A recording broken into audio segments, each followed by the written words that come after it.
پاک فوج نے افغان طالبان اور خوارج کے دانت کھٹے کر دیے۔ پاک فوج سے مار کھائی تو دی سیز فائر کی دہائی۔ افغان طالبان رجیم گھٹنے ٹیکنے پر مجبور۔ پاکستان اور افغان طالبان رجیم کے درمیان 48 گھنٹے کے لیے جنگ بندی ہو گئی۔ وزارت خارجہ نے بتایا طالبان رجیم کی درخواست پر آج شام 6 بجے سے عارضی جنگ بندی کا فیصلہ کیا گیا ہے۔ بات چیت کے ذریعے پیچیدہ مسئلے کا مثبت حل نکالنے کی مخلصانہ کوشش کی جائے گی۔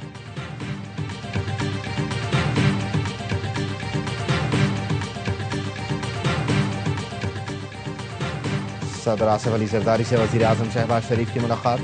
ذرائع کے مطابق صدر مملکت کا پنجاب حکومت کے رویے پر افسوس کا اظہار۔ وزیر اعظم کو پارٹی تحفظات اور شکایات سے آگاہ کیا۔ صدر نے کہا پیپلز پارٹی عزت دے کر عزت لینے کی قائل ہے۔ حالیہ کشیدگی کے دوران لیگی قیادت کی خاموشی پر دکھ ہوا۔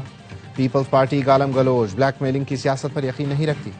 وزیر اعظم کی صدر کو تحفظات دور کرنے کی یقین دہانی۔ وزیر اعظم کی پنجاب حکومت سے بات چیت کرنے کی بھی یقین دہانی۔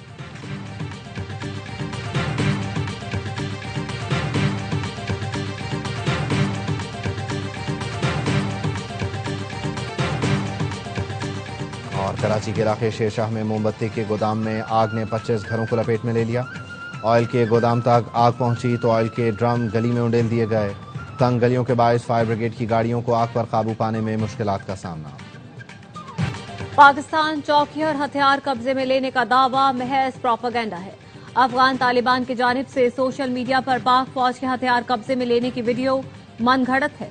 سیکیورٹی ذرائع نے پاک افغان دوستی گیٹ تباہ کرنے کا افغان طالبان کا ایک اور پروپیگنڈا بے نقاب کر دیا۔ ویڈیو میں پاک افغان دوستی گیٹ کو ٹھیک حالت میں دیکھا جا سکتا ہے۔ افغان طالبان کے ترجمان کا پاک فوج کے ٹینکوں پر قبضے کا دعویٰ بھی جھوٹا نکلا۔ سیکیورٹی ذرائع کا کہنا ہے ایک ویڈیو میں یہ تاثر دیا گیا کہ T-55 ٹینک پاک فوج سے چھینا گیا جبکہ روسی ساختہ ٹینک افغان طالبان کے زیر استعمال ہے۔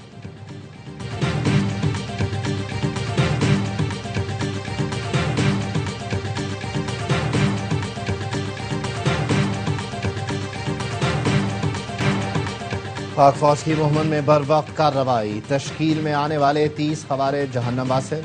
بھرپور جوابی کارروائی پر افغان طالبان فتنہ خوارج پر انحصار کرنے پر مجبور۔ سیکیورٹی ذرائع کا کہنا ہے تشکیل بھیجنے کا مقصد سرحدی علاقے ترکمان زئی سے دراندازی کے ذریعے دہشت گردی پھیلانا تھا۔ آپریشن جاری ہے۔ مزید خوارج کے جہنم واصل ہونے کی اطلاعات۔ اباخیل شمالی وزیرستان میں بھی پاک فوج کی کامیاب کارروائی، 7 خوارج ہلاک۔ سیکیورٹی ذرائع کا کہنا ہے پاک فوج نے 14 اکتوبر کو دہشت گردوں کے خلاف کامیاب کارروائی کی۔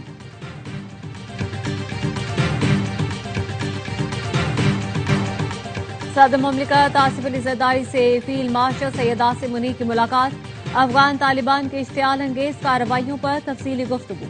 پاک فوج کے مؤثر اور بھرپور جواب پر صدر آصف علی زرداری کا اظہار اطمینان۔ کہا پاکستان اپنی خود مختاری، علاقائی سالمیت کا ہر قیمت پر دفاع کرے گا۔ ملک کے دفاع کے لیے پوری قوم افواج پاکستان کے ساتھ ہے۔ پاک فوج کی بہادری، استعداد اور تیاری پر مکمل اعتماد کا اظہار۔ فیلڈ مارشل نے صدر مملکت کو مجموعی سیکیورٹی صورتحال پر بریفنگ دی۔ ملک کی داخلی خارجی سلامتی کی صورتحال پر تبادلہ خیال کیا۔ وزیر اعظم کی بھی افغان سرزمین سے حملوں کی شدید مذمت۔ حملہ ناکام بنانے پر سیکیورٹی فورسز کو خراج تحسین۔ کہا ملک کی سالمیت کا ہر صورت دفاع کیا جائے گا۔ وزیر اعظم شہباز شریف نے وفاقی کابینہ کا اہم اجلاس کل طلب کر لیا۔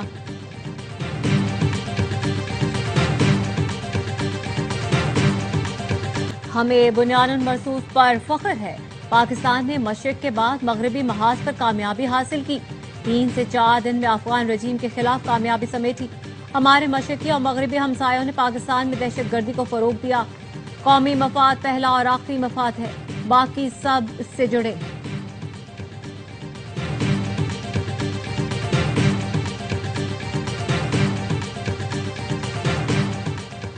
سہیل آفریدی وزیر اعلیٰ خیبر پختونخوا بن گئے۔ حلف برداری کی تقریب گورنر ہاؤس میں ہوئی۔ فیصل کریم کنڈی نے سہیل آفریدی سے حلف لیا۔ کارکنوں کی بڑی تعداد تقریب میں موجود تھی۔ پی ٹی آئی چیئرمین بیرسٹر گوہر کی سہیل آفریدی کو مبارکباد۔ میڈیا سے گفتگو میں چیئرمین پیپلز پارٹی کا بھی شکریہ ادا کیا۔ کہا بلاول بھٹو کا شکریہ، انہوں نے گورنر کو حلف لینے کے لیے بر وقت خیبر پختونخوا بھیجا۔ نئے وزیر اعلیٰ خیبر پختونخوا کا کل اڈیالہ جیل راولپنڈی جانے کا فیصلہ۔ اڈیالہ جیل میں بانی پی ٹی آئی سے ملاقات متوقع۔ محکمہ داخلہ کے پی نے دورے سے متعلق وزارت داخلہ کو مراسلہ ارسال کر دیا۔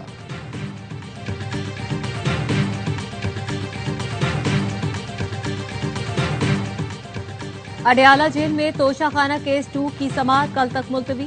بانی پی ٹی آئی کے وکلاء کل دلائل مکمل کریں گے۔ بانی پی ٹی آئی اہلیہ کے وکیل نے کل تک کا وقت مانگ لیا۔ 190 ملین پاؤنڈ کیس بانی پی ٹی آئی بشرا بی بی کی سزا معطلی کیس کی کل ہونے والی سماعت منسوخ کر دی گئی۔ اسلام آباد ہائی کورٹ کی چیف جسٹس سرفراز ڈوگر اور جسٹس محمد اعظم خان نے سماعت کرنا تھی۔ رجسٹرار آفس کی جانب سے جاری کاز لسٹ میں کل کی سماعت منسوخ کر دی گئی۔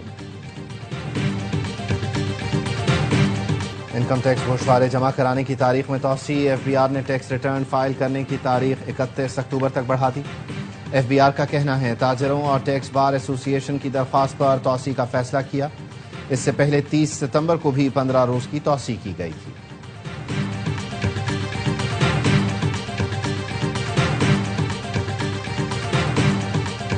پاکستان کو ماضی میں تیز رفتار ترقی اور پھر بحران کے چکروں سے نکلنا ہوگا۔ وزیر خزانہ محمد اورنگزیب کا غیر ملکی میڈیا کو انٹرویو۔ کہا حکومتی پالیسی کا مقصد محض معاشی استحکام نہیں، اصلاحات سے پائیدار ترقی یقینی بنانا ہے۔ معیشت کو برآمدات پر مبنی ترقی کی طرف موڑنے کا فیصلہ کیا گیا۔ عالمی ریٹنگ ایجنسیوں کے پاکستانی معیشت سے متعلق مثبت جائزے پیش رفت کا ثبوت ہیں۔ آئی ایم ایف نے فسکل مانیٹر رپورٹ 2025 جاری کر دی۔ حکومت پاکستان کے ذمہ قرضوں میں بتدریج کمی کا امکان۔ آئندہ 5 سال میں قرضوں کی شرح مزید کم ہو کر 60.2% پر آ جائے۔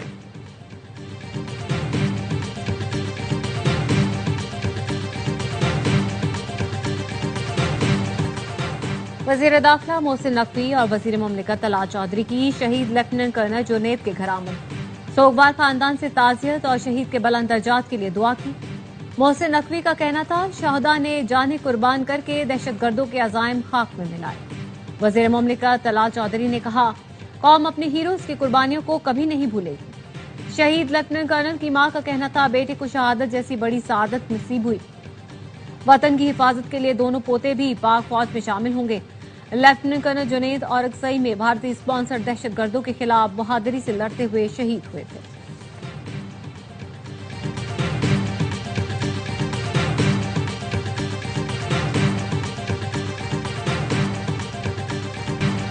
پاکستان کا بھارتی عسکری قیادت کے غیر ذمہ دارانہ بیانات پر شدید تشویش کا اظہار۔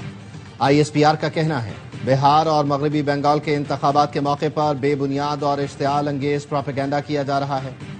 جوہری ریاست بھارت کی عسکری قیادت کے سیاسی اور غیر ذمہ دارانہ بیانات افسوسناک ہیں، جو جنوبی ایشیا کے امن و استحکام کے لیے سنگین نتائج کا باعث بن سکتے ہیں۔ ہندوستانی قیادت بالی ووڈ طرز کے اسکرپٹ بنا کر من پسند تاریخ لکھنے کی کوشش کر رہی ہے۔ بھارت کو مارکہ حق میں فیصلہ کن شکست ہوئی۔ بھارت کا جھوٹ بری طرح بے نقاب ہو چکا۔ بھارت اپنی خفت مٹانے کے لیے پڑوسیوں کو نقصان پہنچانے کی مہم جوئی کر رہا ہے۔ بھارتی افواج اور سیاسی آقاؤں کو کسی غلط فہمی میں نہیں رہنا چاہیے۔ ہر جارحیت کا فوری اور پوری قوت سے جواب دیا جائے گا، جسے آئندہ نسلیں یاد رکھیں گی۔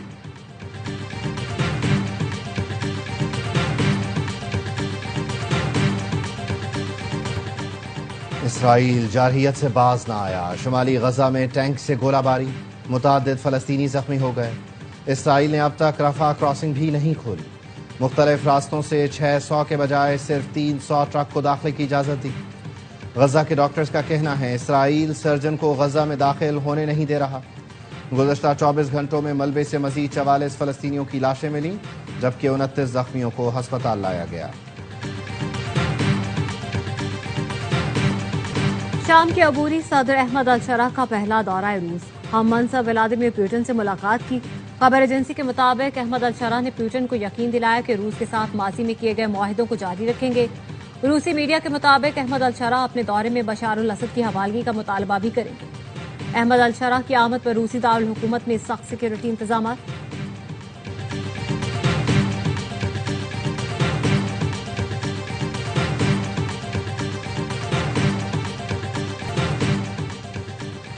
پیپلز پارٹی کے رہنما اور سابق اسپیکر سندھ اسمبلی آغا سراج درانی 74 سال کی عمر میں انتقال کر گئے۔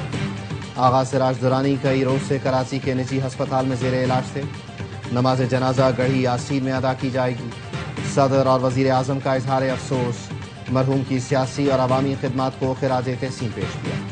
بلاول بھٹو زرداری، گورنر سندھ کامران ٹیسوری، وزیر اعلیٰ مراد علی شاہ اور سینئر صوبائی وزیر شرجیل انعام میمن نے بھی آغا سراج درانی کی سیاسی، پارلیمانی اور عوامی خدمات کو خراج عقیدت پیش کیا۔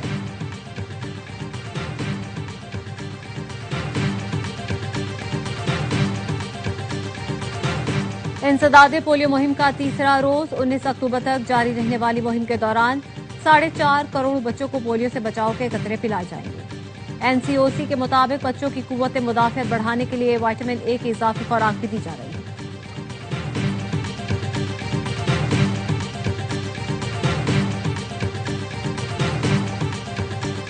بنگلہ دیش اور نیپال کے بعد جنزی نے میڈاگاسکر میں بھی حکومت کا تختہ الٹ دیا۔ مواخذے کی تحریک کامیاب ہونے پر صدر فرار، فوج نے حکومت کا کنٹرول سنبھال لیا۔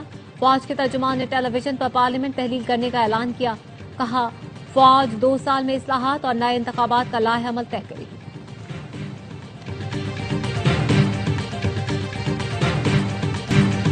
پاکستان میں جنزی تعلیمی جمہوری انقلاب لائے گی۔ یہ نوجوان ملک کا قرضہ اتار سکتے ہیں۔ امیر جماعت اسلامی حافظ نعیم الرحمان کا ملتان میں بنو قابل انٹری ٹیسٹ کے امیدواروں سے خطاب۔ کہا فری لانسرز موجود ہیں لیکن پیمنٹ ٹرانسفر کا ذریعہ نہیں۔ یہ ہمارا المیہ ہے۔ لوگ مجبور ہو کر باہر چلے جاتے ہیں اور زر مبادلہ کا نقصان ہوتا ہے۔ کہا کامیاب ہونے والوں کو فری آئی ٹی اور دیگر کورس بھی کروائیں گے۔ آپ ہمارے معیار پر پورا اترے تو ڈگری پروگرام اور انٹرنیشنل اسکالرشپ دلوائیں گے۔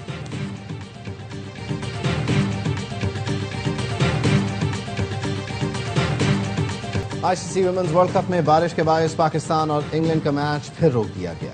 ڈی ایل ایس قانون کے تحت 113 رنز کے تعاقب میں قومی ٹیم نے 6.4 اوور میں بغیر کسی نقصان کے 34 رنز بنا لیے۔ کولمبو میں انگلینڈ نے پہلے کھیل کر 9 وکٹوں پر 133 رنز بنائے۔ میچ 31 اوورز تک محدود کیا گیا۔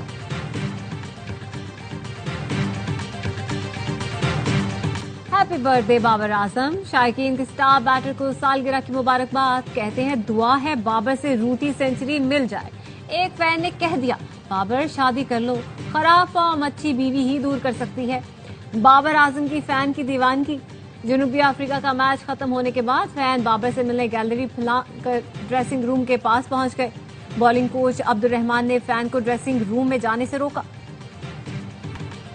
اور آرٹس کونسل کراچی رنگا رنگ ورلڈ کلچر فیسٹیول کا آغاز 30 اکتوبر سے ہوگا۔ فیسٹیول میں 141 ملکوں کے آرٹسٹ اپنے فن کا مظاہرہ کریں گے۔ آرٹس کونسل کے صدر احمد شاہ نے بتایا ایشیا، یورپ، افریقہ، امریکہ سمیت کئی ملکوں کے فنکار اپنی صلاحیتوں کے جوہر دکھائیں گے۔ کلچر فیسٹیول ثابت کرے گا کہ پاکستان محفوظ اور امن پسند ملک ہے۔